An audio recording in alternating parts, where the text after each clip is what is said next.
रत्नैकल्पितमासनं हिमजले स्नानं च दिव्याम्बरम् नानारत्नविभूषितं मृगमदा मोदाङ्कितं चन्दनं जाति चम्पकबिल्वपत्ररचितं पुष्पं च धूपं तथा दीपं देवदयानिधे पशुपते हृत्कल्पितं गृह्यताम्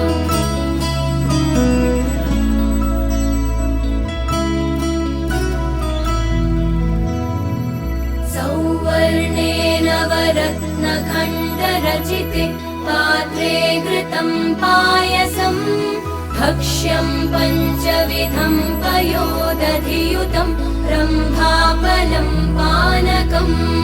शाकानामयुतं जलं रुचिकरं कर्पूरखण्डोज्ज्वलं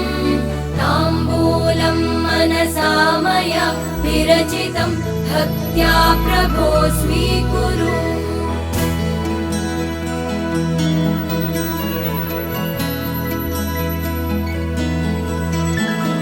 छत्रं चामरयोर्युगं व्यजनकं चादर्शकं निर्मलं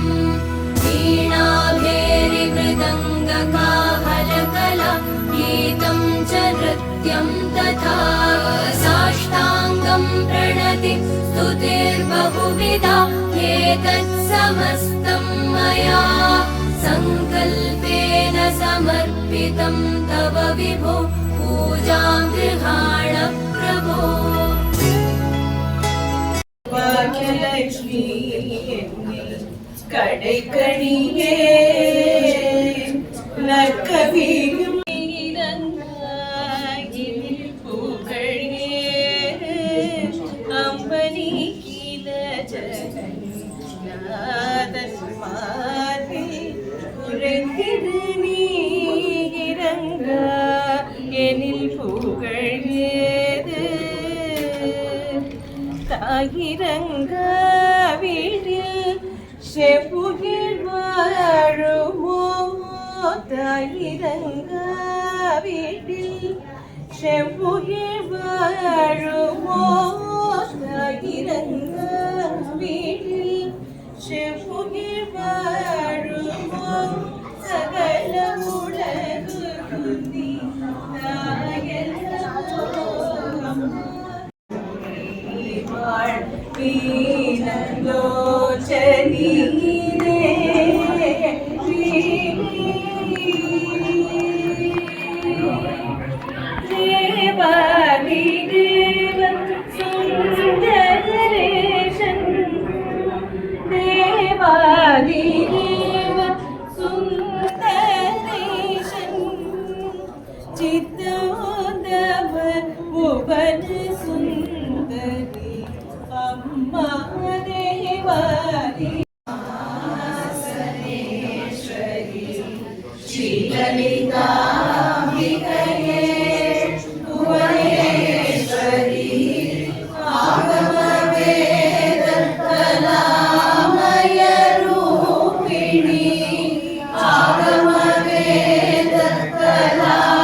உலக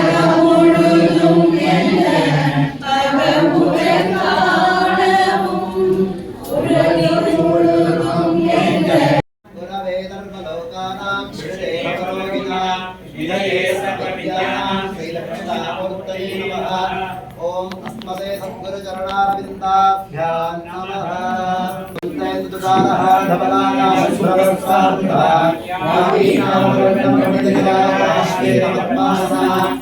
सरस्वती भगवते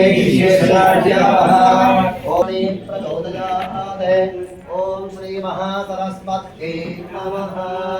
महादेव्यै च विद्महे विष्णुपत्न्यै च धीमहि तन्नो लक्ष्मी प्रचोदयात्। नमस्तेस्तु महामाये श्रीपीठे सुरपूजिते शङ्खचक्र गदाहस्ते महालक्ष्मी नमोऽस्तुते। नमस्ते गरुडारूढे कोलासुरभयङ्करी सर्वपाप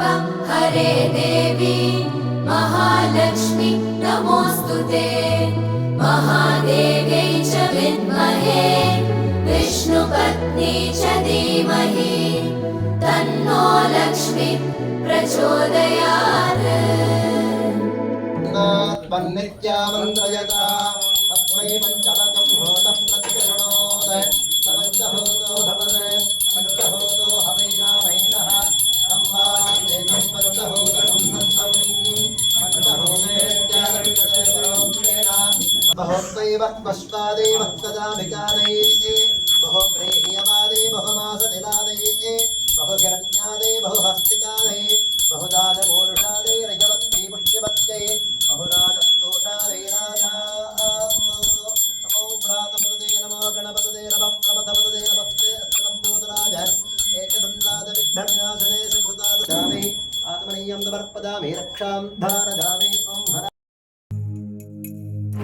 नित्यानन्दकरे वराभयकरे सौन्दर्यरत्नाकरे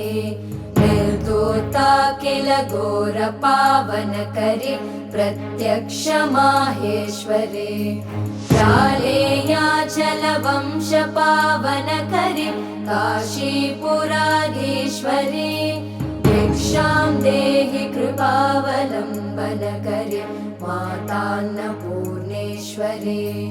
नानारत्नविचित्रभूषणकरे हेमाम्बराडम्बरे मुक्ताहारविलम्बमानविलस वक्षोजकुम्भान्तरे काश्मीरागरुवासिता रुचिकरे काशीपुराधीश्वरे भिक्षां देहि कृपावलम्बनकरे मातान्नपूर्णेश्वरे योगानन्दकरे रिपुक्षयकरे धर्मार्थनिष्ठाकरे चन्द्रार्कानलभासमानलहरि त्रैलोक्यरक्षाकरे सर्वैश्वर्यसमस्तवाञ्छितकरे काशीपुराधीश्वरे